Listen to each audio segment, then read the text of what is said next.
Hey, this is kind of the sequel to the first video on feeling free on the fretboard and dancing all over the major scale or the major pentatonic scale from octave to octave, and really feeling free and recognizing that you can do a pattern here, and you can do the same pattern as the next octave, and you can do the same pattern as the next octave. And at first, it's going to feel like you're walking on a lake, like a frozen lake, and you're trying to feel out which are the bad notes or which notes work, or and trying not to fall through the frozen ice. But eventually, you'll get familiar with the moves and the dance moves, and just try to do a little bit every single day. And I encourage to play alongs on YouTube and really do what I used to do when I was 18 years old, playing the long jams, long Grateful Dead songs, Mountain Jam, Eyes of the World, in one key as opposed to switching keys, and really dancing all over that scale and figuring out what works. And if you play a riff you like, don't move on. Play it again, play it a couple times, and maybe play something else and do like a call and response or an AAB or a question answer with that riff. And then when you find that riff that you like, and you play it again and you play it again and then play something else and then come back to that riff, then try with that riff that you've added to your riff vocabulary.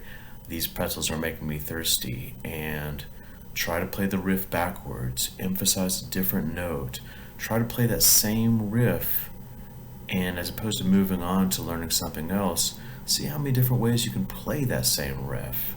And eventually it'll all sink in. It takes time, but it's worth it, and you don't have to worry about playing changes or playing arpeggios. I just want you to be able to jam. That's the name of the game, feeling free and flowing on your instrument. So here we go. So this is a play along, and I want you to play along. That was a 2-minute intro, a little too long. So here we go. So follow along, please.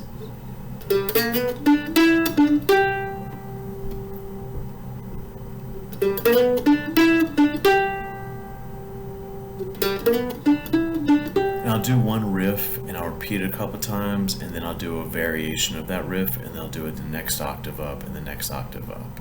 Okay.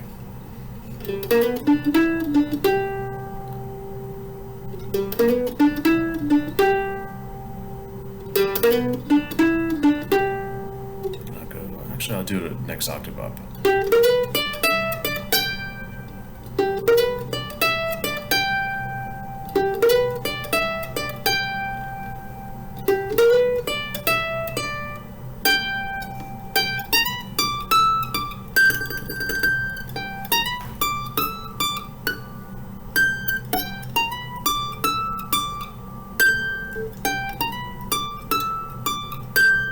Okay, now I'm gonna just do maybe just some different variations, and maybe leave out some notes of that same riff. So instead of, I'm just gonna do, so very simple.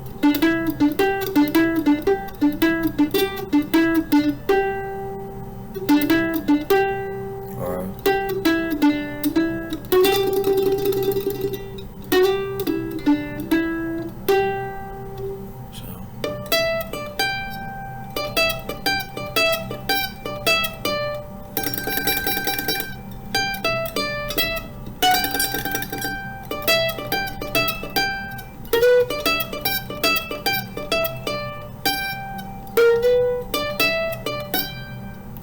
same thing.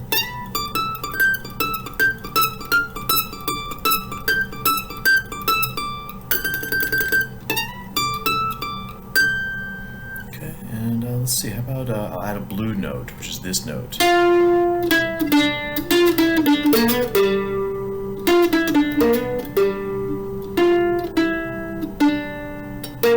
So I slide up to the third, put a little grease on the third, which is a really common move in jazz, to kind of slide to the third of the arpeggio.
Play it a little slower.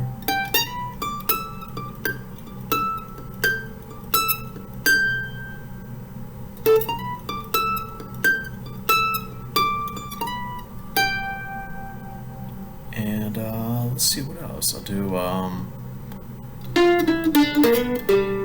of a little simple bluesy riff.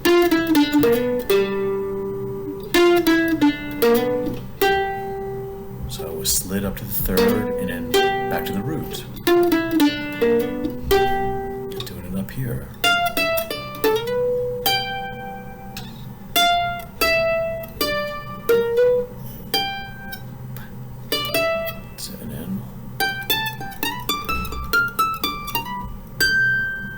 And then how about let's see. I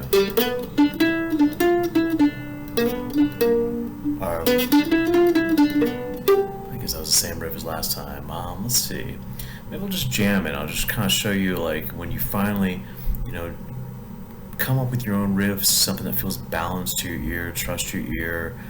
Add a new riff a week, and eventually you'll have 52 riffs, and eventually you'll do These Pretzels Are Making Me Thirsty over those riffs, changing it up. Maybe, like, let's see,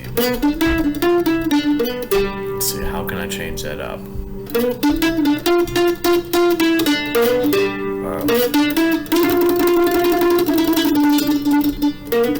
Gotta shake my head while I fan.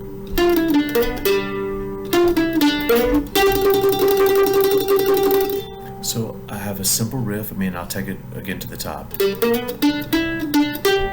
how can I change that? Or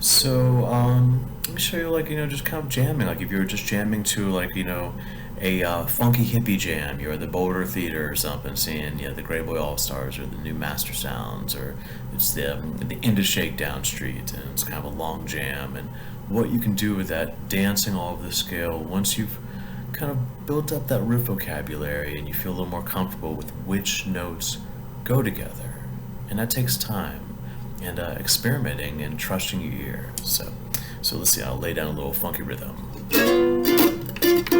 I'll do a little slower.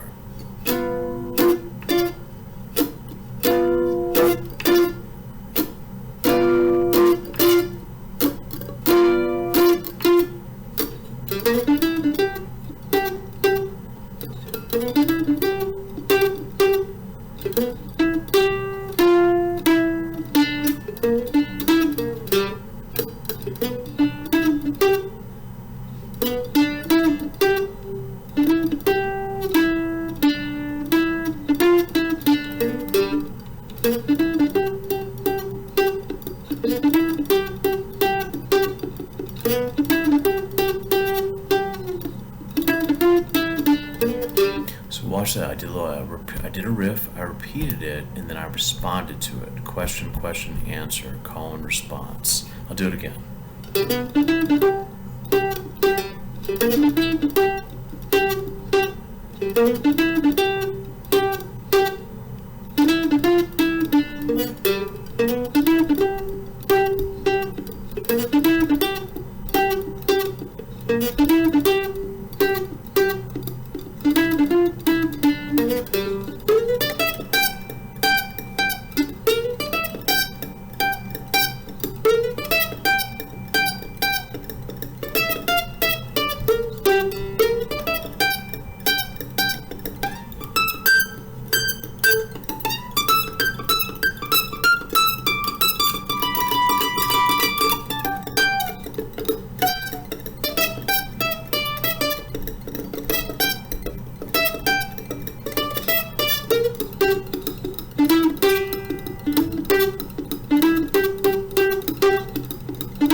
So, and then how would you combine them all? Just to really feel free, like you're just kind of dancing all over the scale over, again, practice over a one chord funk jam, whatever, the last part of Shakedown Street, just kind of a long vamp of one key. There's nothing wrong with that. Millions and millions of hippies in Colorado right now at this given moment are getting together to play one chord hippie jams. So you don't have to play the changes, play the arpeggios.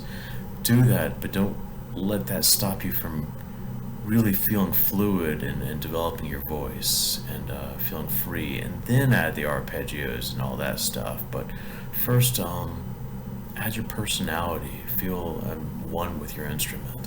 So this video is getting a little long, so I'm going to just jam out and show you combining all three, and I'll do it over something prettier. I'll change it up. Let's see.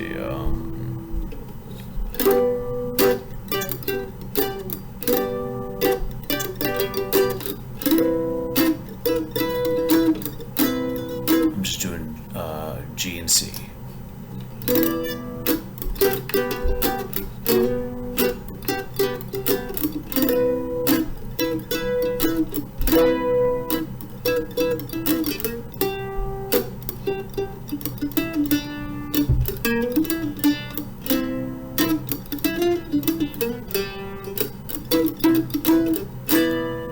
I'm going to just keep it in G major, actually. I'm going to do a slow, funky jam.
Something like that.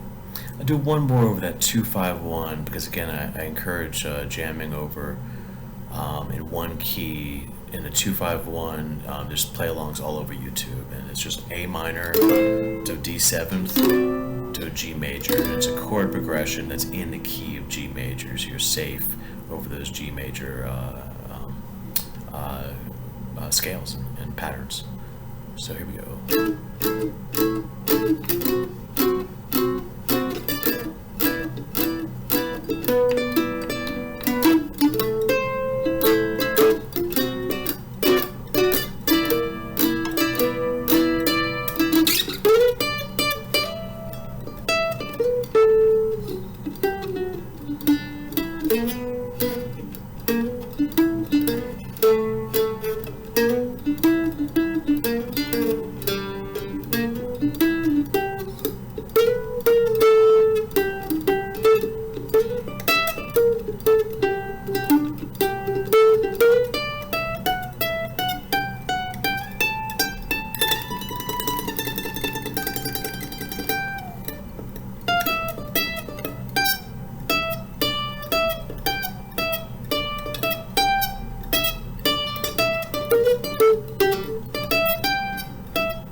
There's more, but this is another long-winded video, but it's meant to be play along and something for you to come back and reference, and I think these ideas can go a long way over a couple months, and you don't have to hurt your brain or learn different arpeggios and how to play the changes and whatever most bluegrass cats are teaching. I'll give I guess, a jam band approach, or really how Jerry, he'd play along with his heroes, how Keith Richards, how anybody, they would just play along. So I want you to be able to do that.